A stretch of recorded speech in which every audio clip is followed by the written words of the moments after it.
ঠিক আছে বন্ধু, আমি যাইগা। আচ্ছা যা।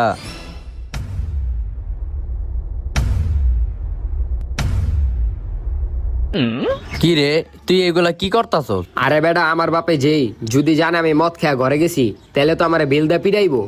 হের লিগে আমি সেন্টার ফুট আর সিন দিতাছি, যাতে আমার মুখের থেকে মদের গন্ধ না কয়। যাক, ভালোই তো বুদ্ধিটা।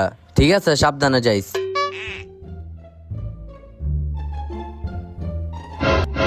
হেই, বাসায় আইতে এত দেরি হইলো কে? কই গেছিলি? বাবা, গেছিলাম একটা জায়গায়। হেই, এমন করস কি লিগা? তুই কি মদ খাই আইছ? না, আমি মদ খামু কি লিগা? মদ খাস নাই? ওই তুই যা দেখ, তোর মুখে তো গন্ধ কইনি মদের। এই আ কর তো। বাবা, ওর মুহের তো ওইরকম কোনো গন্ধ পাইতেছি না, কিন্তু আমি শিওর ওই মদ খাইছে। বাবা, আমি মদ খাইয়াই নাই, তুমি শুধু শুধু আমার লগে এমন করতাছ। তুই খাস নাই মদ,